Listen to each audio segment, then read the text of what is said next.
तत्त्वमस्यक्षयम् भावातीतं त्रिगुणरहितं सद्गुरुं तं नमामि। विबुधे वेदपारगे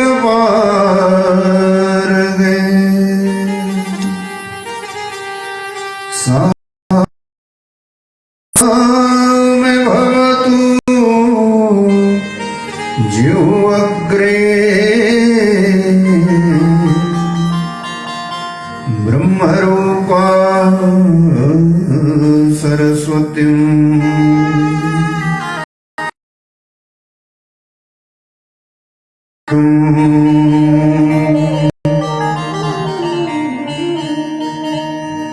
मंगलम भगवान विष्णु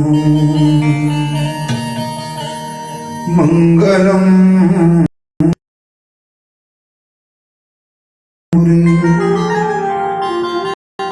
नारायणी नमोस्तुते।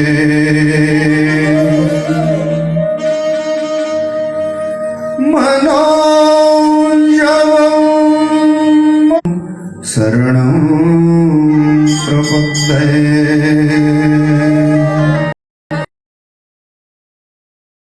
शंकरं शंकराचार्यं केशवं वादरायणं सोतोया भारत तैलपूर्णाम् प्रज्वलितो ज्ञानमया प्रदीप ध्येयं सदा परिभवनमभीष्टदो तीर्थास्पदम् शिवविरञ्चिन्युतं शरण्यम् आरत्यं प्रणतपान् भवावधिभूतं वन्दे मां पुरुषते चरणारविन्दम् सर्वकार्यार्थं सिद्धये।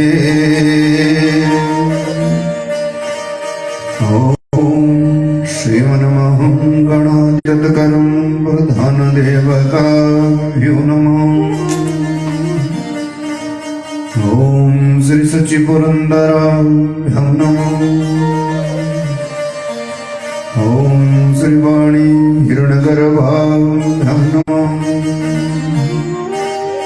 ॐ श्री सर्वेभ्यो नमः। ॐ श्री सर्वेभ्यो तीर्थेभ्यो नमः। ॐ श्रीमाता पितृभ्यो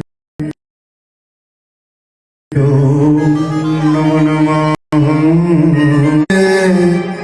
नमः शिवाय।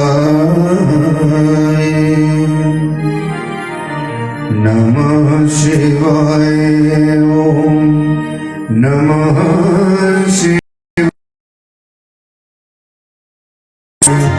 हर हर भोले नमः शिवाय नमः शिवाय शिवाय हरे हरे जटाधराय शिव जटाधराय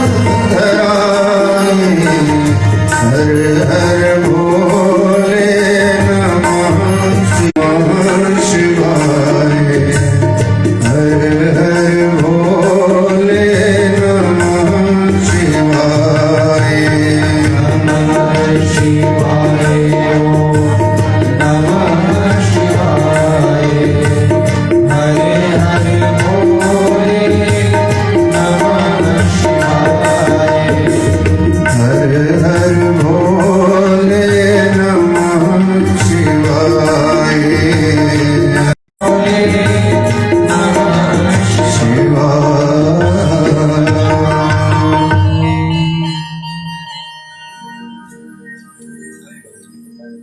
परम श्रद्धेय ईश्वर अकारण करुण करुणांल्या भगवानच्या कल्पतरू अखिल ब्रह्मांड नायक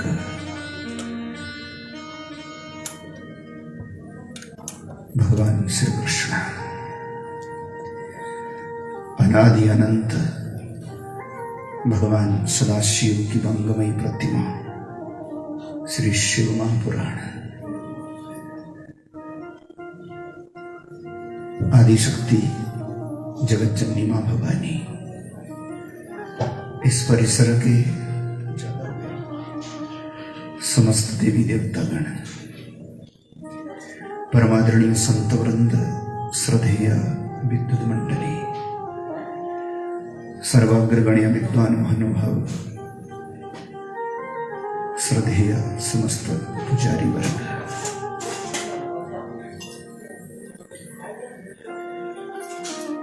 साक्षात शिव तुल्य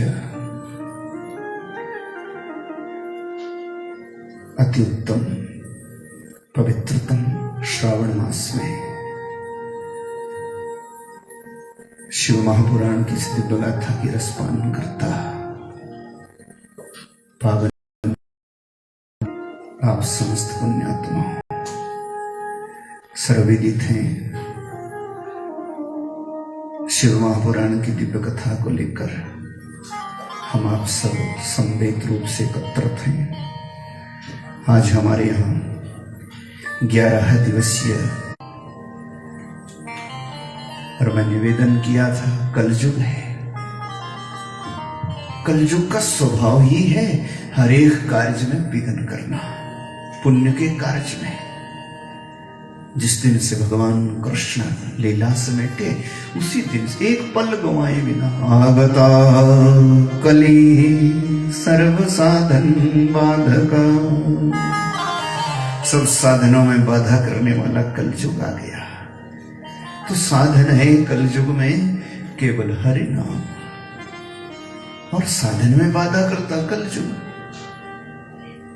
तो कहने का भाव कि कोई पुण्य का कार्य, कोई शुभ का कार्य कलयुग में ना बिना विघ्न के पूरा हो जाए तो भगवान की पूरी कृपा मान लो।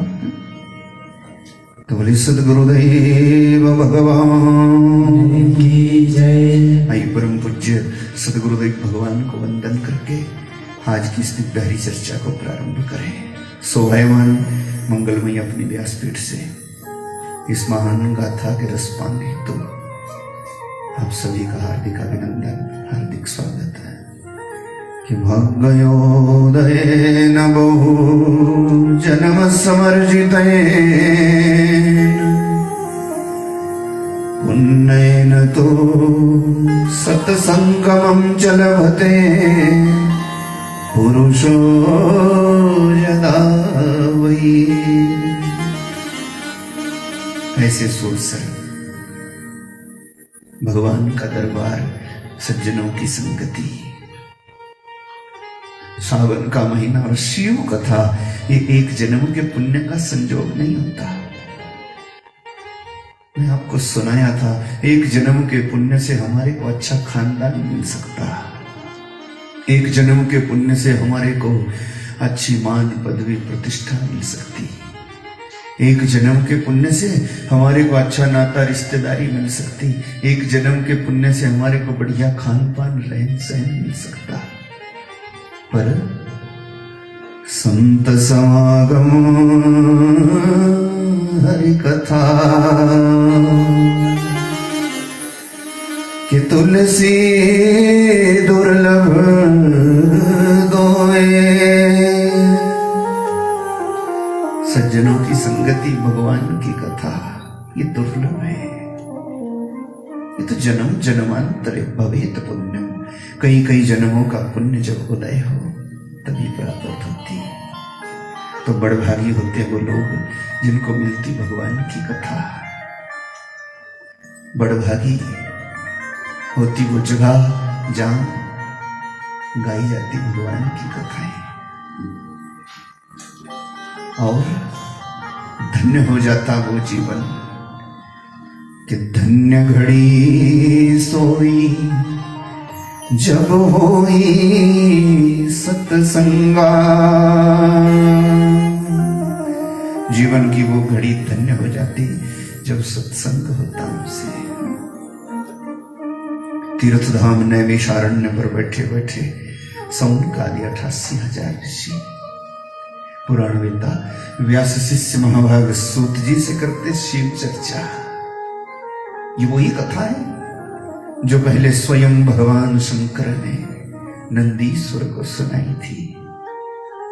नंदीश्वर से सुनी थी सनत कुमार महात्मा ने हिमालय में, और भगवान वेद व्यास विचलित हुए थे एक बार बद्रीनाथ अपनी कुटिया में। उसी समय सनत कुमार का आगमन हुआ।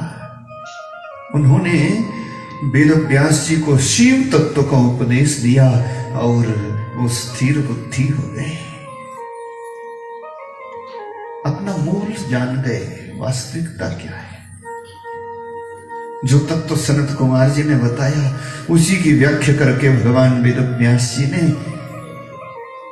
1,00,000 मंत्र बनाए थे। पर संतों ने मंथन किया कि कलयुग में ये कुछ ज्यादा बड़ा हो जाएगा शिव तत्व, इसीलिए 24,000 मंत्रों का ग्रंथ रखा।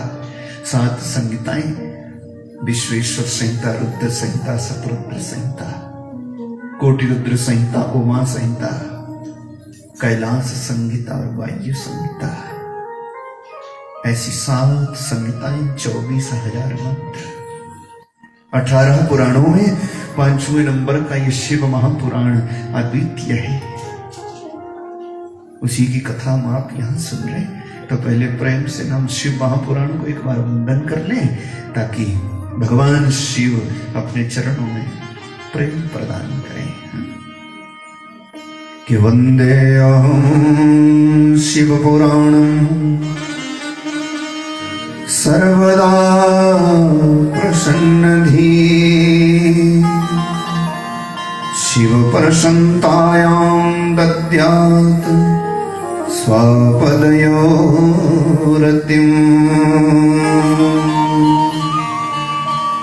भक्ति भाव से हम शिव महापुराण को वंदन करें, जिससे भगवान शंकर चरणों में प्रेम प्रदान करें। सो बोले शिव महापुराण की जय, श्री वृंदावन बिहारी लाल की जय, जगत जननी जगदम्बा मैया की जय। सूत जी ने सुनाना प्रारंभ किया ऋषियों, ये हमारे सदगुरु भगवान वेद व्यास जी की कृपा। हम कल तक सुने थे पिता के यज्ञ में दाह को प्राप्त हुई सती माता और देवी देवताओं की प्रार्थना पर तारकासुर जैसे महाराक्षस से संकट जो खड़ा हुआ उससे उबरने के लिए भगवान शंकर फिर से ब्याह करें। तो कैसा उद्योग किया गया, सुंदर चर्चा हमने कल की थी। वही सती माता राजा हिमांचल और मैना रानी की कन्या बन करके आई, नाम रखा पार्वती। कल हम सुने थे देवी देवता इकट्ठे हुए और भीड़ भड़ाका लग गया। कदम कदम पर देवी, कदम कदम पर देवता, आदि जगदम्बा का दर्शन करने को। तभी से तो हिमांचल देवभूमि हो गई, कण कण पर देवता, जगह जगह। जब आई थी पार्वती माता, हिमांचल के भाग जाग गए। सब आते बार बार दर्शन करने को। देवी देवता भी निश्चिंत हो गए, क्योंकि नारद जी ने सलाह दी थी शिव जी को तो बाद में मनाएंगे, पहले दुल्हन का प्रबंध करो।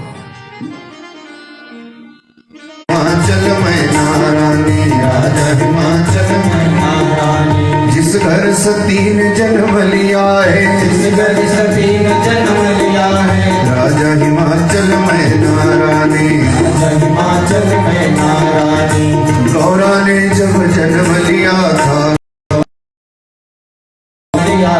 वेदों ने गुणगान किया था, वेदों ने गुणगान किया था। उसी हिमाचल राज बनाए, उसी हिमाचल राज बनाए। जिसके घर में कन्या आई, जिसके घर में कन्या आई, हिमाचल में नारानी, राजा हिमाचल में नारानी।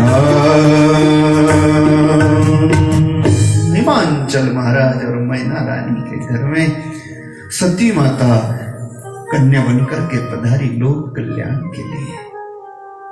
देवी देवताओं की प्रार्थना पर और सब के सब दर्शन करने को आए। खूब खुशियां मनाई गई हिमांचल में। भगवती के स्वागत के लिए ऐसा कोई पौधा नहीं रह गया जिसमें फूल नहीं आया, ऐसा कोई फल रह गया जिसमें फल ना लगे। जगदम्बा के स्वागत के लिए जगह जगह खुशी। उसी का वर्णन कर रहे हैं कि जब ते उमा सैल, जब ते उमा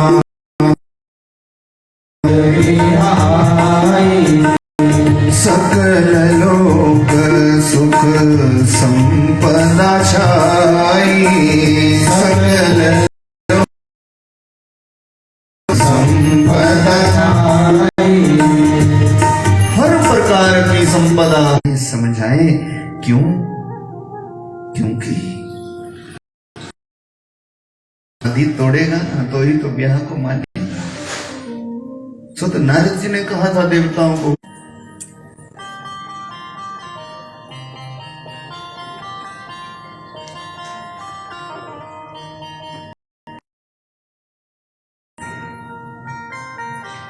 निराली है, सब आ जा रहे हैं।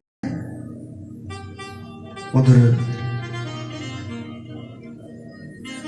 लागी दया कोमल चित्त संता, संतों का चित्त होता कोमल। नारद जी को लगा आगे की व्यवस्था करें। नारद जी को भी समाचार लगा, भोला बाबा की दुल्हन पैदा हो चुकी, तो चले आए थे हिमांचल में। यूं ही चल कहीं बैठते तो है नहीं कि समाचार नारद जब पाए,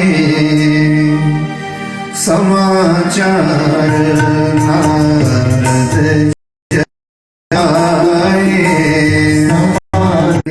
और हिमालय राज के यहाँ गए। हिमांचल ने भी खूब स्वागत सत्कार किया। संत कोई द्वार पर आए तो खुशी मनाओ, खूब स्वागत सत्कार किया और कहा हमारे विभाग जाके कन्या आई है। जगदम्बा पार्वती का छोटा सा हाथ नारद जी ने यूं स्पर्श किया, मन ही मन प्रणाम किया और सोचा माता जिस कार्य के लिए मैं आया सो हो जाए। मैना रानी हिमांचल से कहा, देखो तुम्हारी बेटी के भाग्य की रेखा करे, अद्वितीय है, ऐसी लक्षण किसी के है ही नहीं। पूछना कि सैल सुलक्षणे दुई चारी, अब गुण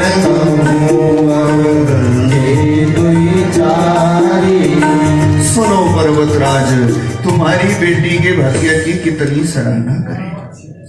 धीरे धीरे बोलो,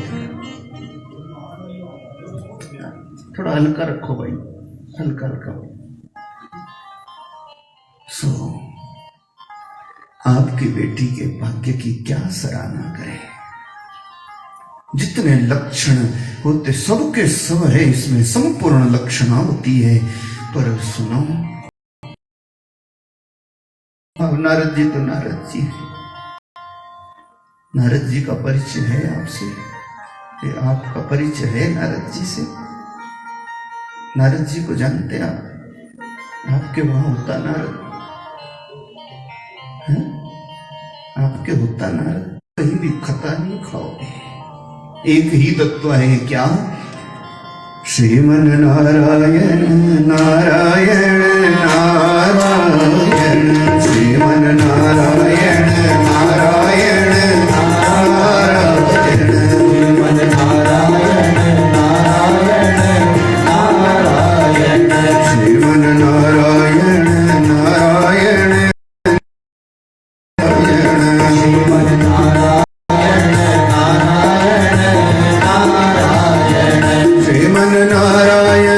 नारायण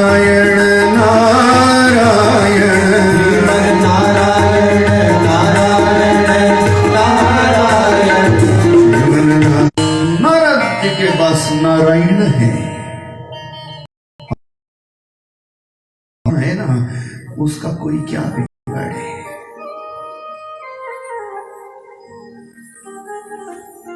श्रीमद् भागवत में सुदामा जी का एक वाक्य है प्रसिद्ध, लगा के द्वारिकाधीश को लगे कि ये गरीब, विपदा किसको कहते? विपदो नहीं विपदा संपदो,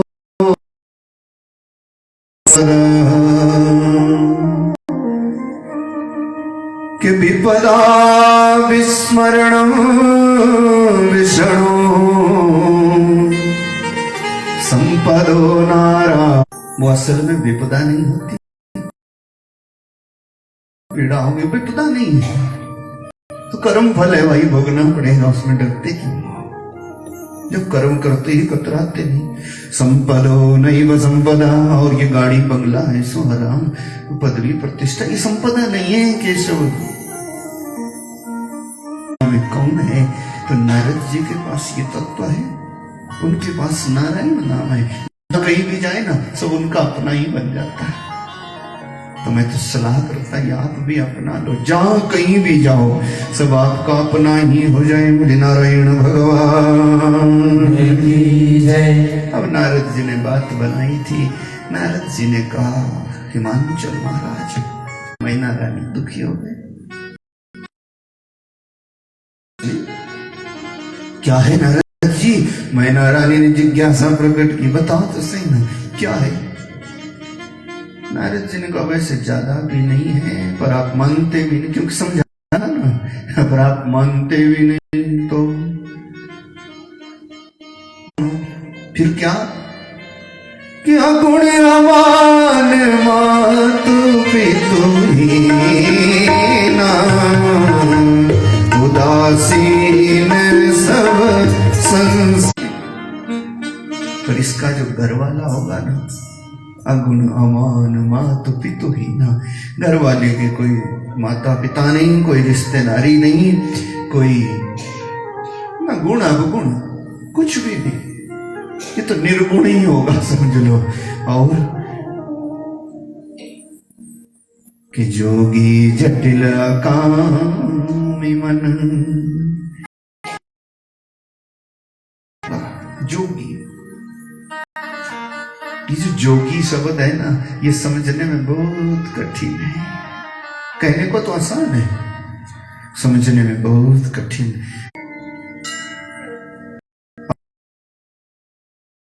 मंगल वेश, जटाजूट धारण करने वाला, डरेंगे उससे लोग, ऐसा वेश बना के रखेगा।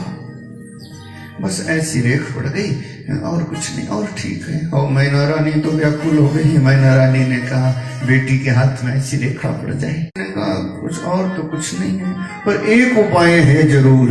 क्या? नहीं दोस्त गुसाई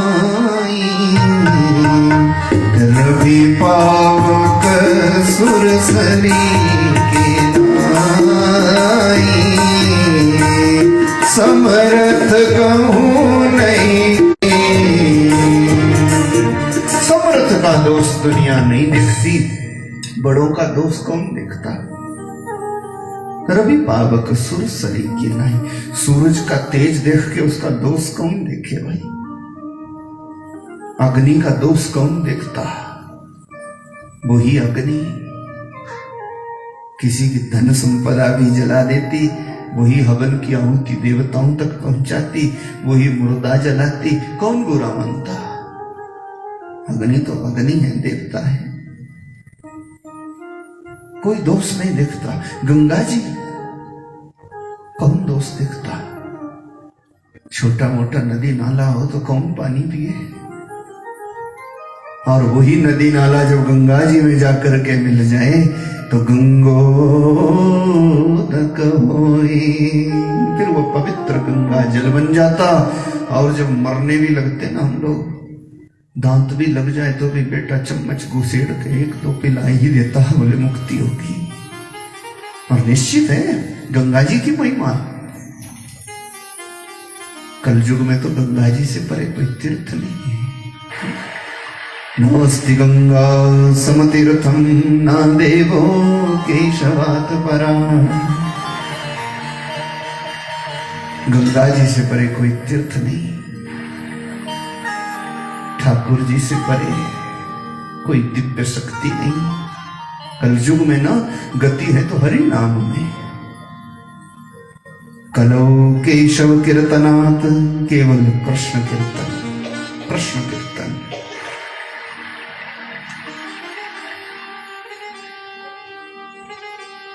हरे राम ये कलिसंतरण उपनिषद का मंत्र है, महामंत्र उद्धार कर देता है। 2 मिनट बोलो। और ये वेद का मंत्र है ना, हरे राम राम राम हरे हरे, हरे कृष्ण कृष्ण कृष्ण हरे हरे। ये तो वेद का मंत्र हुआ। संतों का मंथन है। वेद का मंत्र नहा धो के बोलना चाहिए, वेद का मंत्र आसन पर बैठ के बोलना चाहिए, वेद का मंत्र विधि से बोलना चाहिए। पर ऐसा सब कैसे कर पाए। तो संतों ने मंथन किया कि अगर इसको पहले कृष्ण नाम लेकर के बोले ना तो नाम महामंत्र हो गया। फिर कहीं भी बैठते उठते चलते फिरते सोते जागते बोलो मजे से, ठाकुर कृपा करता है। तो हरे कृष्ण कृष्ण कृष्ण हरे हरे, हरे कृष्ण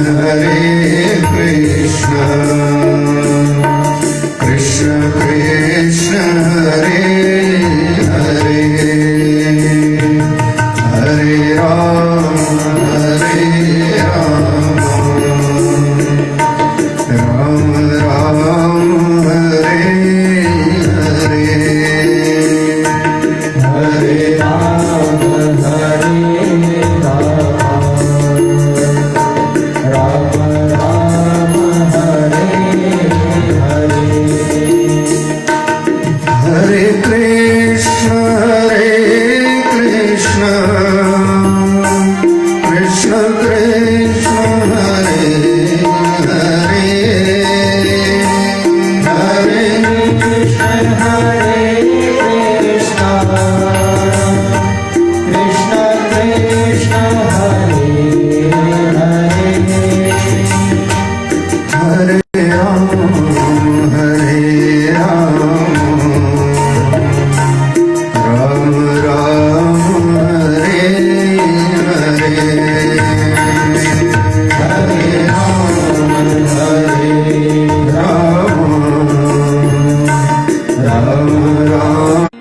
गंगाजल उद्धार कर देता एक चम्मच में। और ये मेरा मानना है कि जिंदगी भर तो गंदा जल पियो और मरते मरते एक चम्मच कहीं पी लिया तो कई लोग क्या करते हैं ना, पूरी जिंदगी भर तो गंदा जल पी के, कभी गली में, कभी पिछवाड़े में, कभी कहीं गंदा जल पिए, गंदफंद खाए पिए कुछ हो, और फिर कामना करते कि गंगा तक उन्हें दोष गोसाई रवि पावक सुर सरी की नाई। कौन देखता दोष? तो बोले ये तो ठीक हो गया, आप उपदेश कर रहे हैं, पर बेटी के भाग्य की रेखा को कैसे बदलें, क्या किया जाए? नारद जी ने कहा यही तो मेरी समझ में आया है कि शंभु सहज सत भगवान एहि विवाह सब विधि कल्याण। शंभु सहज समर्थ आपके बेटी के हाथ में बुरी रेखा पड़ी है ना, वो सब लक्षण शंकर में दिखते हुए, पर उनको कौन बुरा भला बोलता? उनके संग रह जाएगी ना तो फिर तो अद्वितीय हो जाएगी, कौन दोष देखेगा? ये तो आदर्श हो जाएगी जमाने के लिए। करना क्या है? बोले आपकी बेटी शिव जी का भजन करें, और छोटी सी गौरी को नारद जी कान में मंत्र दे गए, क्या? नमः शिवाय ओम नमः शिवाय। आपको कहूं, भगवान मंत्र बोलते हैं इसको, और भगवान शंकर स्वयं पार्वती से कहते, देवी पंचाक्षरी विद्या का जानने वाला ना, उसकी महिमा क्या वर्णन करूं? नाम कथितुम सकनोति सकनो विमहतम मयम। पंचाक्षर मेरे को वो भगत, और पवित्र सावन का है महीना, शिव महापुराण की है कथा, तो थोड़ा बोलो ना। नमः शिवाय ओम नमः शिवाय नमः शिवाय ओम नमः शिवाय नमः शिवाय ओम नमः शिवाय नमः शिवाय शिवाय नमः शिवाय ओम नमः शिवाय नमः शिवाय ओम नमः शिवाय नमः शिवाय ओम नमः शिवाय। उसकी महिमा बताई शिव महापुराण, और जिसने दीक्षा भी नहीं ली, तो जनेऊ का अधिकारी भी नहीं, यज्ञोपवीत संस्कार भी नहीं हुआ, और बिना दीक्षा के जो माताएं बहनें होती, उनको शिवाय नमः शिवाय नमः शिवाय नमः शिवाय नमः याद रखोगे ना?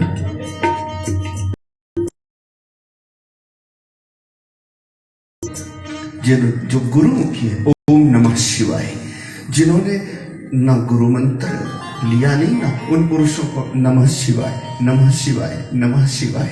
और जो अनुपनीत है, जिनका यज्ञोपवीत संस्कार नहीं, हमेशा याद रखो, इसलिए प्रेम से बोलो नमः शिवाय ओम नमः शिवाय नमः शिवाय ओम नमः शिवाय नमः शिवाय ओम नमः शिवाय नमः शिवाय ओम नमः शिवाय नमः शिवाय ओम नमः शिवाय नमः शिवाय ओम नमः शिवाय नमः शिवाय नमः शिवाय ओम नमः शिवाय। सबसे प्यारा मंत्र है भगवान शंकर की प्रसन्नता के लिए, कोई मंत्र नहीं, और इस मंत्र के ज्ञाता से बड़ा मेरे को कोई भगत नहीं, कोई प्रेम नहीं। नारद जी भी यही दे गए गौरी के कान में, और हिमाचल के महलों से कुछ दूर ही जाती गौरी माता।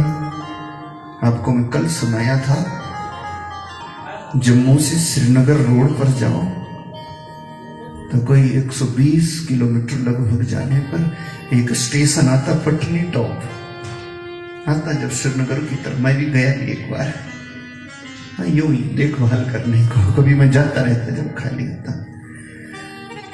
वहीं पर एक जगह है मानतलाई, जम्मू से कोई 120-30 किलोमीटर, और वहां से थोड़ा सा दूर जाकर के मेन सड़क से हटके ना एक जगह शुद्ध महादेव,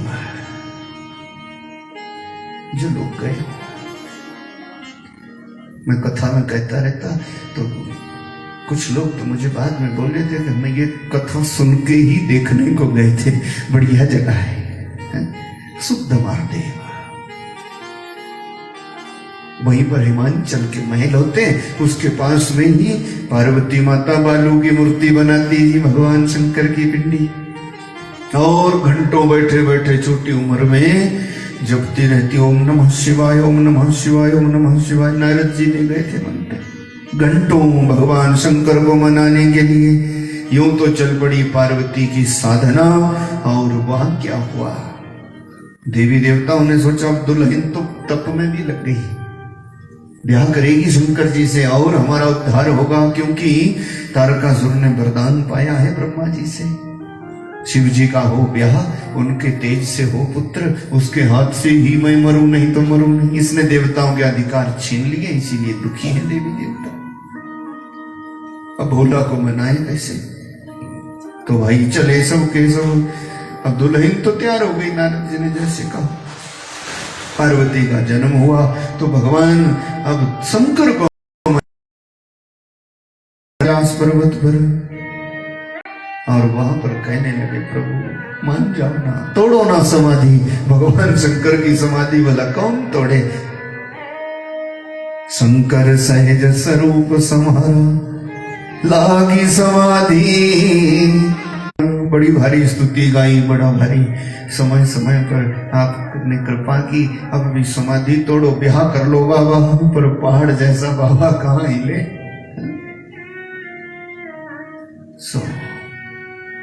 कितने दिनों तक कैलाश के निवासी नम बार बार हूँ, नम बार बार हूँ, आयो शरण तिहारी भोले तार तार तू, तार तार तू भोले तार तार तू, कैलाश के निवासी नम बार बार हूँ, बार बार हूँ, आयो शरण तिहारी भोले तार तार तू, भोले तार तार तू, भोले तार तार तू, के निवासी नम बार बार हो, नम बार बार हो, आयो शरण तिहारी भोले तार तार तू, भोले तार तार तू। सबके सब स्तुति गाते हैं, बड़े समय तक बैठे रहे, भोला बाबा की समाधि नहीं टूटी भाई,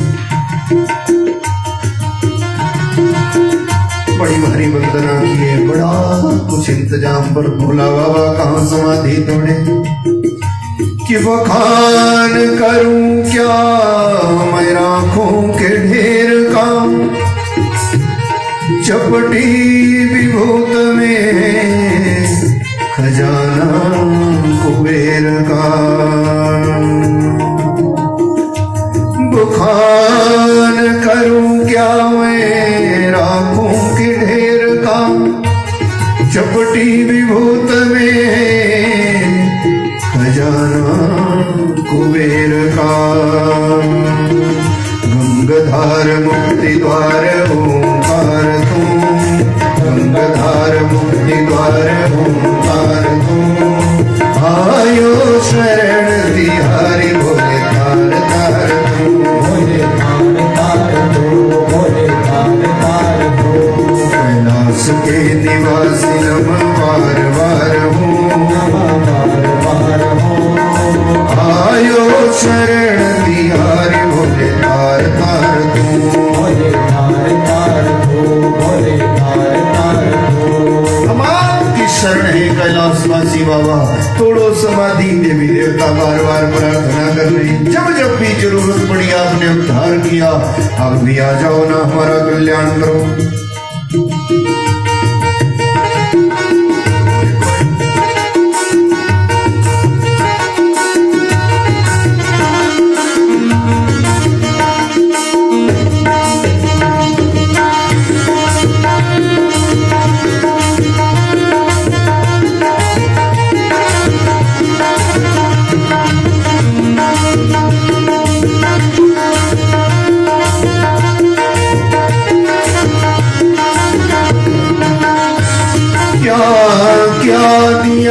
क्या नहीं दिया,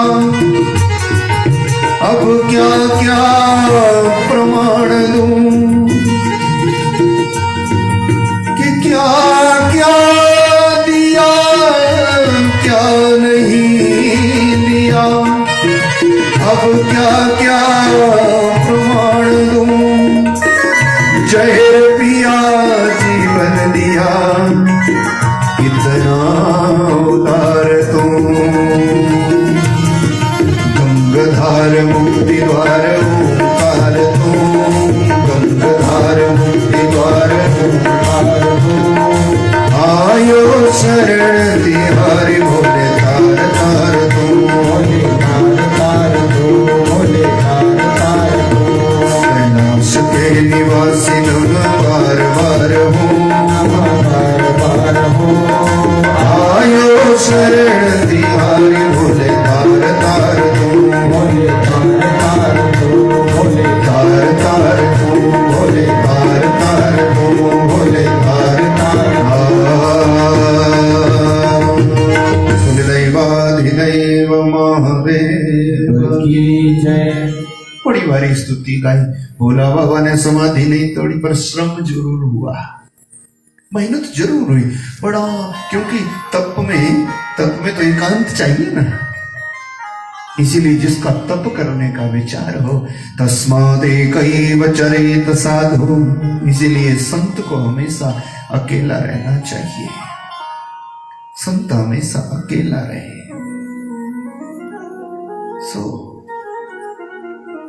देवी देवता बार बार प्रार्थना कर रहे हैं।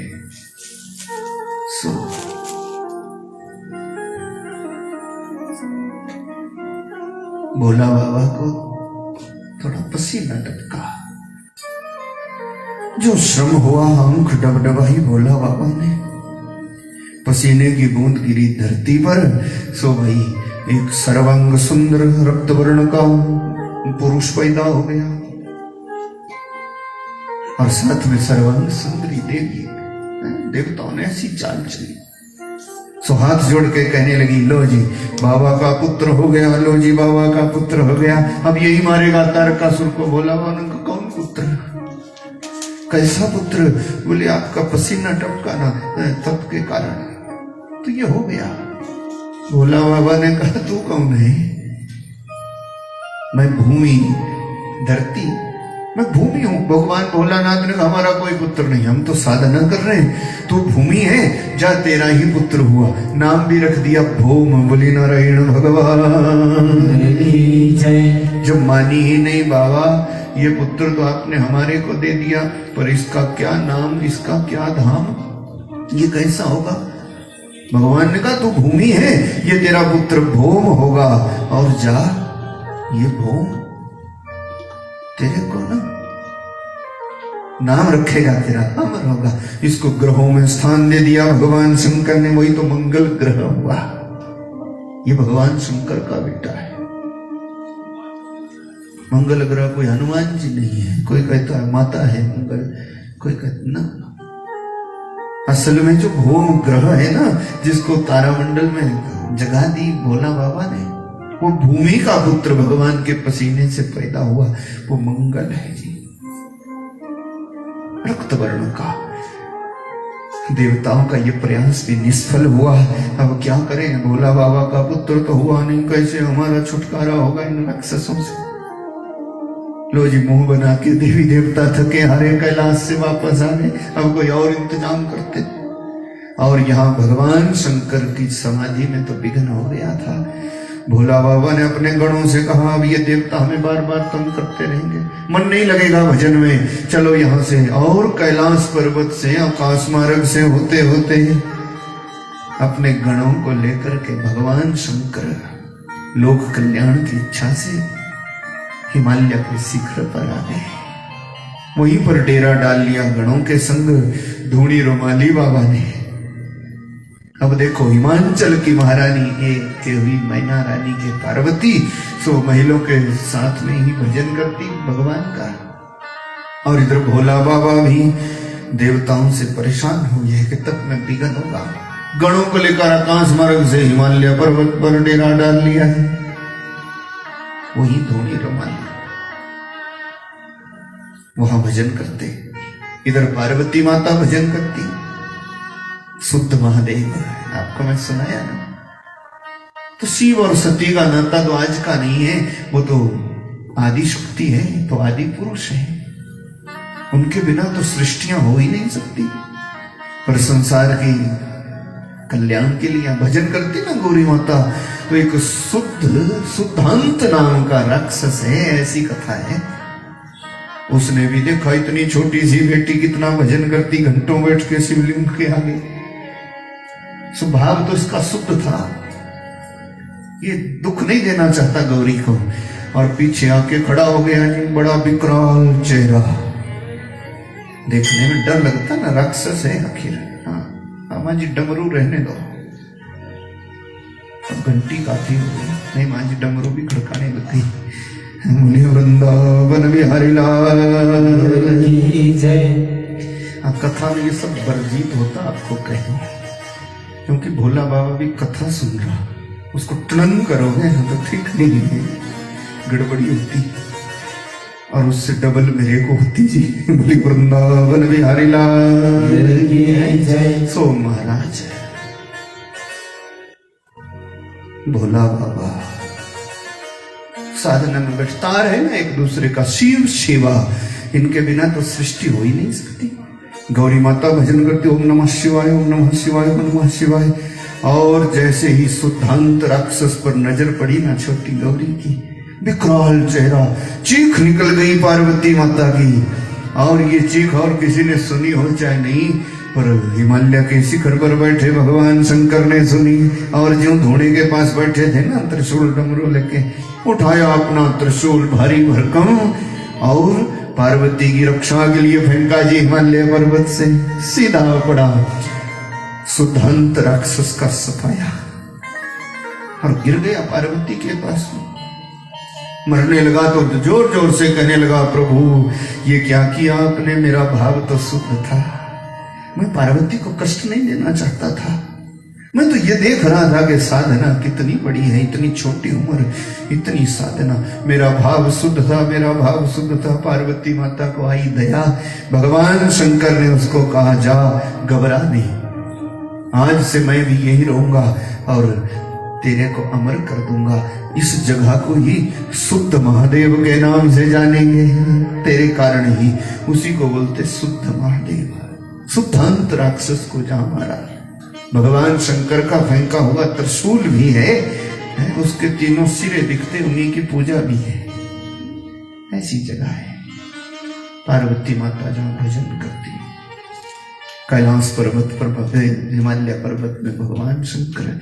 और हिमाचल महाराज को पता लगा था कि कोई तपस्वी आए, भगवान शंकर आए। ओ हिमाचल महाराज ने सोचा बढ़िया हो जाएगा, हमें बेटी भी तो उनको ही देनी है। कह गए नारद जी, तो खूब सामान वामान भरा, अपने सेवकों को लिया और चले गए भगवान शंकर के पास। बोले मैं यहाँ का राजा हिमाचल, और राजा का पहला कर्तव्य है भगवान का भजन करना, संतों की सेवा करना। आपको कहीं का अधिकार हो ना, आप कहीं के राजा हो, चाहे और ज्यादा नहीं तो अपने परिवार के ही मुखिया हो, तो आपके परिवार में कभी सत्संग की चर्चा लगे, आपके परिवार में या गांव के आप मुखिया हैं तो आपके गांव में कभी भजन बनता हो, तो बिना बोले आपको चाहे कोई कहे भी ना, पर मुखिया का ये फर्ज होता कि वो संत महापुरुषों का सम्मान करे, सत्संग को बढ़ावा दे, तभी उसका मुखिया होना बरकरार रहता है। ये राजाओं का नियम होता था। इसीलिए तो राजाओं के लिए ना देवता की पालकी भी झुक जाती थी भाई, क्योंकि जो राजा सत्संगी होगा, भजनानंदी होगा, और जो खाली केवल छल कपट धोखाधड़ी करने वाला, विनाश को प्राप्त हो जाता। इसीलिए तो बड़े बड़े खानदान मिट गए, सब देख रहे। हिमाचल महाराज ने कहा हम आए हैं, हमारा फर्ज है, हमारे राज्य में आप आए, लग रहा सत्संग हो रहा, कितने लोग पूजा पाठ कर रहे हैं, तो हमारा फर्ज है कि इसमें कोई विघ्न ना आए। तो हम आए हैं और आप आदेश करें, जितना हमसे होगा कुछ करेंगे। भोला बाबा का सब बढ़िया चल रहा, आप जैसा जहां हो राजा कोई। भोला बाबा तो समझ गए इनका मनोरथ। भोला बाबा ने कहा ना ना, हम भजन करने को आए हैं। और तपस्वी के पास नारी तो क्या पुरुष भी नहीं चाहिए, इसीलिए गणों को हमने दूर रखा है कि हम भजन करेंगे भाई। जिसको तप करना हो ना, कोई तप सिद्ध करना हो, उसको एकांत चाहिए। तप में दो भी नहीं है, ज्यादा तो क्या, तप में केवल अकेला चाहिए। तपस्वी पुरुष केवल अकेला रहे, भोला बाबा ने कहा कि वासेन बहुनां कलहो भवेत वार्ता द्वयोरपि तस्मादेकैव चरेत साधु कुमारयाइव कंकणम्। श्रीमद् भागवत का प्रसिद्ध वाक्य है। दत्तात्रेय भगवान ने 24 गुरु किए। एक गुरु है जमींदार की कन्या, सब जानते कथा। दत्त भगवान गुजर रहे थे, कन्या को देखने उसके ससुराल वाले आए थे। दादी सांस भी आई थी और सुहाग चूड़ा अभी अभी पहनाया था। फिर कहने लगी जाते जाते कि हम तो अपनी होने वाली बेटी का, अपनी नई पोत बहू के हाथ का दाल भात खा करके ही जाएंगे। अब जमींदार था, धान तो बड़ा भरा था गोदाम में, चावल नहीं था घर में। तो कभी कभी पिता की इज्जत का ख्याल, तो आधी चूड़ियां उतार दी। 6 थी तो 4 रखी तब भी बजे, 3 रखी तब भी बजे, 2 रखी तो भी धान कूटते कूटते ठनके। इसीलिए फिर 1 रखी तब ना ठनके भाई, तब मजे से धान कूट लिया। और दत्त भगवान ने बस यही देखा, इस कन्या को गुरु मान लिया। क्या सीखा इससे? बोले वासेन बहुनां कलहो भवेत भारता।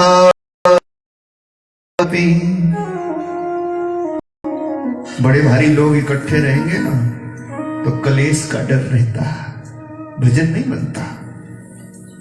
और 2 भी रहेंगे तो भवेत भारता द्वयोरपि, 2 में भी कोई गपसप हो ही जाएगी थोड़ी देर में। साधु को चाहिए हमेशा अकेला रहे। तस्मादेकैव चरेत साधु कुमारयाइव कंकणम्। अगर ये कार्य पूरा करना, सिद्ध करना हो, तो संत को चाहिए अकेला रहे। भोला बाबा ने कहा हम नहीं चाहते हमारे पास कोई